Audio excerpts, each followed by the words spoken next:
साबिक वज़ीर आला परवेज इलाही के गिर्द घेरा तंग होने लगा। नैब लाहौर ने साबिक एक्सिन हाईवे राना इकबाल के इल्जामात पर परवेज इलाही के खिलाफ इंक्वायरी शुरू कर दी। जल्द तलब किए जाने का भी इम्कान।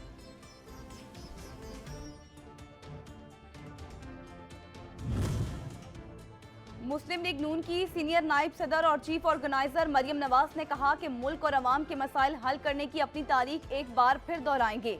हर दबाव का मुकाबला करते हुए पार्टी परचम थामे रखने वाले रहनुमाओं कारकुन सर के ताज हैं।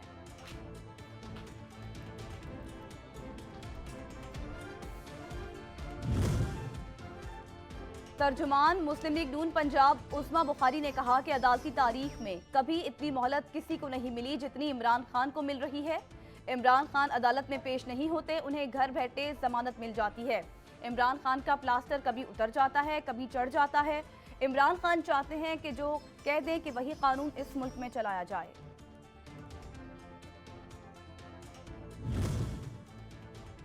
सखर की एहतसाब अदालत ने आमदन से ज्यादा सासाजात केस में पीपल्स पार्टी के रहनुमा खुर्शीद शाह को बैरूने मुल्क इलाज के लिए जाने की इजाजत दे दी। दौरान समाअत खुर्शीद शाह के वकील महफूज अफवान एडवोकेट ने दलाइल दिए।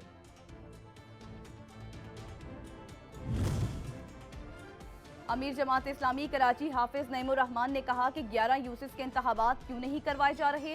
बल्दियाती इलेक्शंस और कराची किसी का मसला नहीं, हमारी सीटों पर शब खून मारा गया, हमने मज़ाहमत की है। इलेक्शन कमीशन का काम इलेक्शन करवाना है, पार्टी का तहफ़्फ़ुज़ करना नहीं।